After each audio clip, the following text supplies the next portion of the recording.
Big Blue Nation, welcome back to another episode of the Bluegrass Breakdown with my co-host AJ Nava. As always, it's been a snowy, gloomy, You inside the forgot apartment type of horrible, week. icy, just bad time. You forgot those adjectives Yeah, man, altogether. we're cooped up for this week's episode. Uh, I don't even know, like around the studio area, if it's even I paved doubt off yet. I know some people's roads are just still covered in ice and stuff like that. So Lexington it's got it, man. bad. It was too dangerous for us to drive to the library today to record.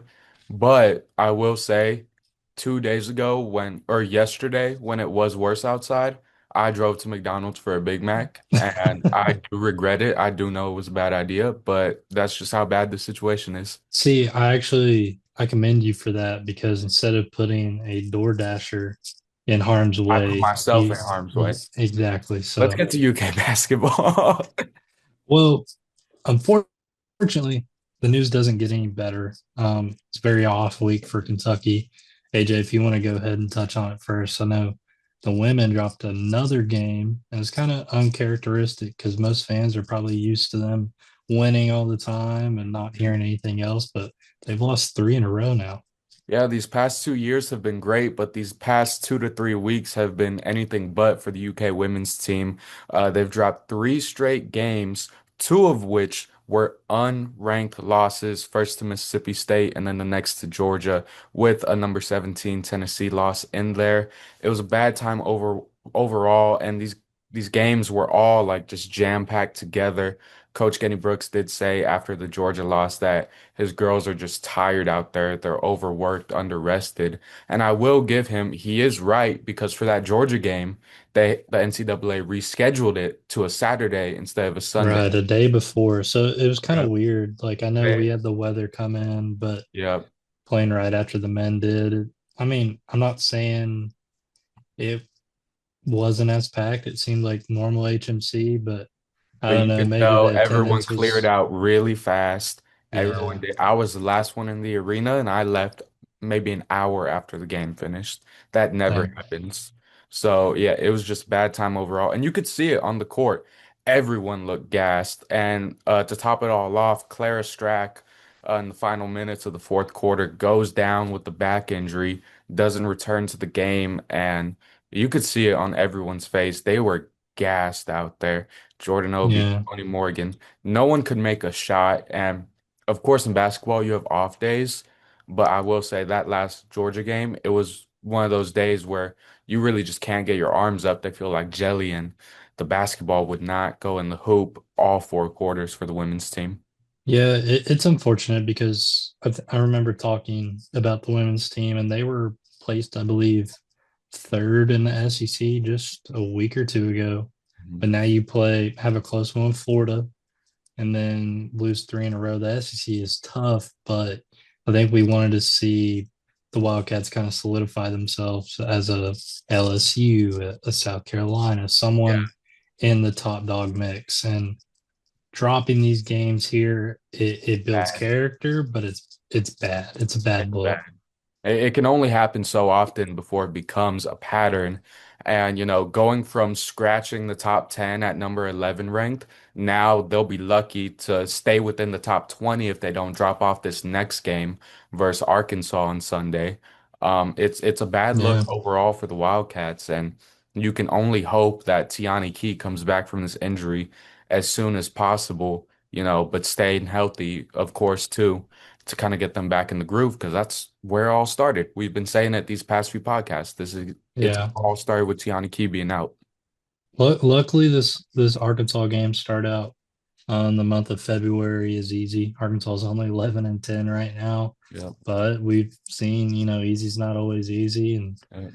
you don't know how that game will go. And then you have a crazy stretch of games I'm looking at right now where you have Vandy at Kentucky, at Texas, A&M's a decent 500 team, I guess, and then you have Ole Miss at Vandy at Auburn. So this February stretch, you're almost wondering like, I hope Claire is 100%. I hope Tiani comes back as fast as possible because it'll have to be all hands on deck if you're going to even come close to beating a team like Vanderbilt or Texas. Yep. We've seen them pull off that Oklahoma win without Tiani, but who knows? I Since mean, then, it's just been a roller coaster. It's just been yeah, up and down, and it's been mostly drops. And unpredictable for yeah. sure. And you have to hope, of course, that with Kenny Brooks mentioning that his players are tired and aren't rested, even though they've had a week off now, you have to hope Kenny Brooks stops running these seven-man lineups where his starters are pushing 38 minutes a game and these Yeah, other two players. Josie Gilvin played 7 seconds in their last game versus Georgia, and that's the only reason they had an eight-man lineup. And yeah. I it's mean, rough. coach knows best, but Does no at the better. same time, I would like to see maybe some more of those girls incorporated because I think one of our main talking points over the summer was like he finally went out and has a bench. He doesn't have to worry about all these substitutions and stuff like that. Or he didn't have to worry about substitutions last year because he didn't have the pieces, but now he has, 10 players who could really actually give valuable minutes. So Yep. At least 5 to 7 minutes a game to where you can rest Tony, Jordan, Amelia Hassett, and, let them get a breather before they come back and take over the game again. But it really hasn't been like that. I mean, Josie Gilvin, obviously you can trust her.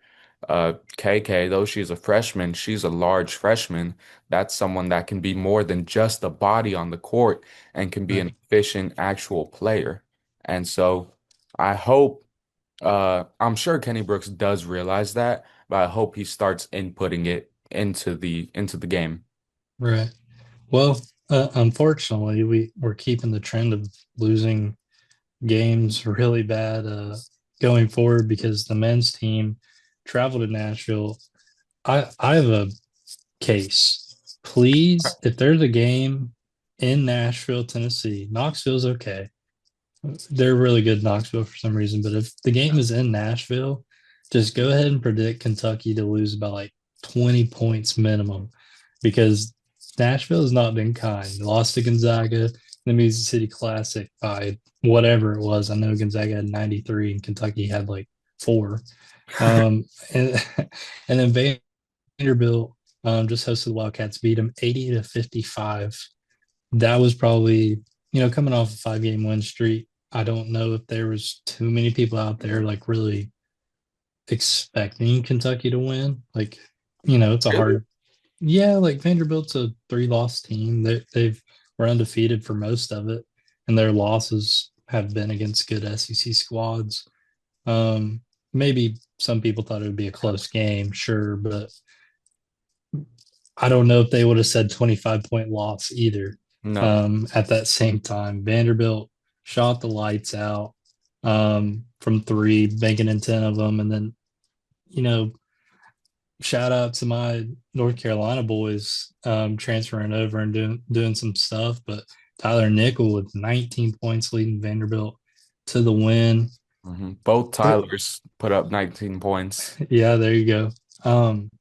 Kentucky, there's not much to know outside of the normal guard production. Aberdeen and Otega were The okay, only I guess. They put up some points, but everybody's type of vibe and just like it was emotional because I feel like a lot of fans were starting to like really believe and hop on the train. They're Mhm. like, okay, if we beat Vanderbilt, like we're for real. And then you just fall over and you see Otega going like this after the game and all disappointed. And it's just like the vibe was not good. And then Mark Pope comes back and jokes today. He's like, I will only take questions like from the other 2 games, the Ole Miss game. I was like, don't ask me about Vanderbilt. And then of course the first question is about Vanderbilt because you can't hide from something like that. But it was just not a good outing for the Wildcats. No, it was bad all around. And to your point that you started with, that most people didn't think that UK would actually win it.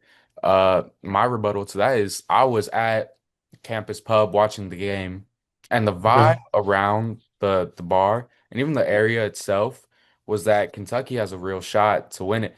I, of course, I didn't believe that. I put on our Instagram that we're gonna lose, but I surround myself with people who are like diehard Kentucky fans. And Right. I got some texts like, AJ, we're on a 5 game winning streak. Will you really put us losing by 10? And I'm like, yeah, I'm sorry. But I will say fans believed that they had a chance. And look, they ended up getting slapped in the face 25 times. And it's unfortunate. Yeah, 15 turnovers, 32% from the field. Just you can't say anymore. I Um, think it was just don't get me a started on the main turnover. That made me mad. You know which yeah. one I'm talking about. You know Yeah. Otega's turnover. Oh gosh, that was just I mean, our that, Tristan posted it and said like it just summarizes the night, and it was. yeah. I I mean, mean, that's I like just Shaq shook to my the full head. level, like kind of That should be stuff. on Shaq to the full 100%. Yeah. Um, but now one of the main reasons we're recording this from home too is traveling to Arkansas on Saturday Yeah. along with the women. So I think that game is just so maybe it's not emotional as it used to be, but I think it kind of plays hand with how Calipari's Arkansas team was coming in last year. I know 1-5 and Kentucky's conference record is like miles apart from what they were last year, but I'm just saying from a standpoint where you need to get a win. You need to get one to prove to fans that you can beat a good team. Arkansas is one of the best teams in college basketball, but they're even better at home. They have Mm. one of the best guards in the country. Obviously, they have one of the best coaches in the country. They have all these factors going for them. And again, Kentucky is the underdog. I'm not saying they're going to go off and pull a miracle, but they play that underdog real well, and I wouldn't be surprised if they stick their nose in and try and steal one in Fayetteville. I will say that I disagree with that wholeheartedly. I think they're going to lose I'm this trying to game. be optimist. No, I'm sorry. They're gonna lose this game. The emotions are mostly gone. The only ones keeping those emotions are Cal, Pope, and the fans. That's it. None of the Yeah, players really care. I mean, I said it last year when we were talking about this during the Arkansas game. The players on UK, they have nothing to do with Cal and the fans, mm, Pope and Cal. They have nothing to do with that at all. So the emotional aspect is kind of overplayed to this game, and it's really just about the ball in between those lines on the court and which guards are going to show out more. But yeah, yeah, if the second unit can't help Ortega and Denzel, there's no point in even talking about it and trying to say, oh, this could happen, oh, this could happen. If players just aren't capitalizing and aren't really putting up numbers or even doing things that don't put up numbers but help your teammates put up numbers, yeah, none of that happens. So if they can't do it against Arkansas or even play just as bad as they did versus Vandy, it's a done deal. yeah. It's basically going to be Acuff and Malik Thomas against Ortega and Denzel, and Yeah. you know, straight up right there that battle. I'm taking the Arkansas guards. Sorry, And but yeah, I know that Da and Ortega can hold their own, but I feel like there's just a better ran program at Arkansas right now. Is that a sad thing to say? I yeah, think we were all really believing in Mark Pope just changing the whole yeah. trajectory of Kentucky basketball as a whole, and then now it's just like Now it's like where are the we're talking about adjustments on the Calipari court? being better Yeah, at, at Arkansas. Arkansas sucks and everything. Like usually they're pretty bad at like yeah. everything they do, but all of a sudden they're a top. I think they'll be a top 10 basketball program come March. So it's like, I mean, they're ranked what, number fifth? They've been ranked as high as number 15 this season. yeah, So they have a shot at top 10, just like Kentucky's shot at the top 25 in general, slowly fading. Their shot at the top 10 is on the rise. yeah. That's a good point too. Talking about that Vanderbilt game because Kentucky was actually fourth in receiving votes for the AP Top 25. So they were starting to really, Yeah, believe in they were Kentucky as getting well. people And, sway. and But so, then they chose to run plays and run sets on the left wing versus Vanderbilt, 8 times in a row, even though that same exact set led to a Didn't work. turnover 4 of those 8 times. Like I Right. watched it in the first half. It was horrible. No, AJ, I got more bad news for you. Hit me.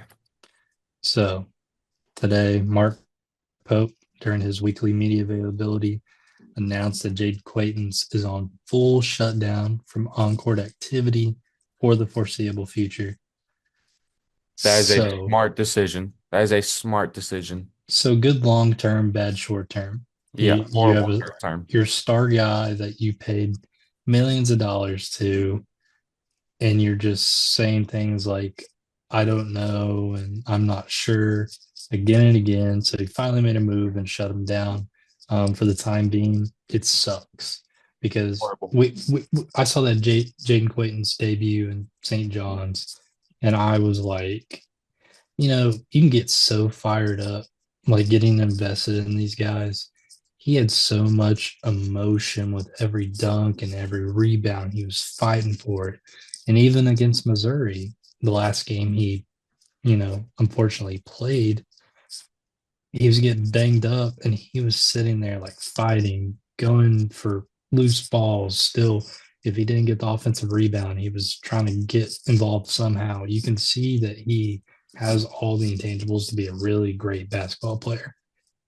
I know we've always talked about him being a lottery pick, but guys got to go out there and prove it. And you can just tell he's one of those guys.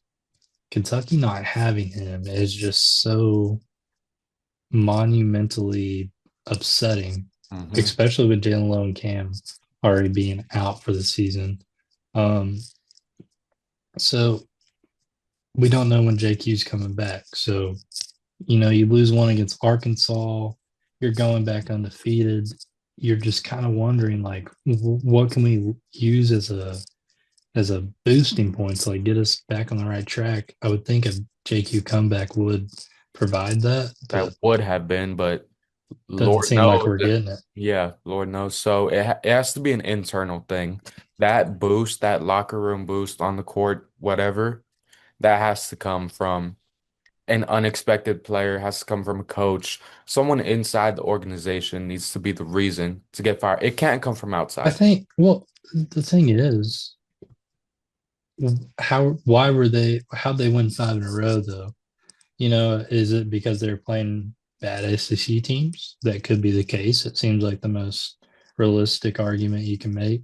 But Hmm. they seem to be playing together as a team. They didn't look extra extra sloppy or anything like too crazy. I just thought, they're figuring things out and it wasn't perfect, but they got the win and that's all that mattered. I thought they would keep that trend going forward, at least fight a little bit against Vanderbilt. So I feel it. That's why I'm optimistic for Arkansas because I saw them coming together. And I feel like this is a good game to just kind of didn't get that one. Let's forget about it, learn from it. And then, let's stick with our roots and keep this thing going. Um, I don't know what you're thinking about Saturday. I know you kind of already said that you think Arkansas has the better roster and better team, but what's your final score prediction looking like? I mean, my final score prediction is Kentucky probably won't end the game within 10 points of Arkansas. I don't have a Really? It's specific double number. digit blowout. I think 10 points is the closest they get in the final Okay. score. If I you don't have an know. actual number for it, I'm welcome to hear it. I I like, always say I hope they prove me wrong, but that is my what did I say a couple of weeks ago when this 5 game win streak got started? I said, let's wait and see how they play versus Vandy and Arkansas, and then yeah. we'll talk about March. And And then of course I go on your radio show, and I'm like, they're gonna beat Vanderbilt, they're gonna beat Arkansas, they're just talking out my butt. I, Kentucky dropped 74 on Alabama. I know Alabama beat them by 15, but I think of getting your input, I feel like that kind of has the same vibe to it. But I'm Mhm. gonna notch off a little of the total. I'm gonna say Kentucky goes for 80, and I'm going to go that Arkansas goes with 88. I think that's going to Okay. be my final score. Say they keep it within four. and a play or two just kind of gets away from them. Yeah. Obviously, you foul, get those quick free throws, and And they then win those by free throws eight. at the end. Yeah. Yeah, I think that's what I'm gonna rock with. All right. Well, there you have it, people. That's what we Yeah. think about it. That's what we think. So real quick before we get off here, that stretch in February starting out, where you have Oklahoma at home, you have Tennessee at home, and then you're playing at Florida. Hmm. If they lose to Arkansas, what's your realistic predictions for those three? Do you think they can bounce back with like two back-to-back home wins? You think they get killed by Florida probably on the road? That's more what I'm leaning towards. Uh, man, I think that will be a DA revenge game, kind of welcome back. Okay, that'd Yeah, be I think nice. that's a good storyline. But those it's hard because Kentucky has been playing better at home as of recently. Oh And yeah, that is where my optimism does come in. Because I think when Big Blue Nation is behind the players in the blue and white, it gets a lot better. And yeah, so for sure. I will not give any specifics, but I will lean in favor of Kentucky once they start playing back at home. And I'll give them the bump versus Florida, even though it's an away game. Yeah, yeah. Sweeping Tennessee would be nice. I think if there's one highlight from such a bad season that probably won't go down in any sort of history book is that hey, they swept Tennessee. Hey, It's all they good. swept Tennessee in the regular season 2 years in a row. Like, wouldn't that be that's a nice silver lining for fans to have. And then they'll pull the "we beat you when it mattered" card. So here we And go. so, give and take, give and take. It's that kind of world. For sure. Well, guys, thanks for watching and listening to another episode of the Bluegrass Breakdown. We got a lot of episodes now, man. I was really looking at it the other day. I mean, we are on this is episode 28 now. I feel like we just started this whole thing and got it rolling, but it's going by Yeah. quick. So by the time I know it, we'll have episode 100 out, and I'll feel so old by then, I'm sure. I mean, you are Um, old. You're unk. I'm a year older than you. Chill out. Nah, guys, but make sure to go to KY Insider for all our socials: Facebook, Twitter, Instagram, TikTok, anything. And then also make sure to go check out kyinsider.com, our website. Posted a story about JQ today, saying everything that Marpo said about him. So, it's a good story to go check out, see some more details about his injury and what's going on. AJ, any final comments? Good luck, BBN. It's going to be a rough one. All right, guys, we'll see you on the next one.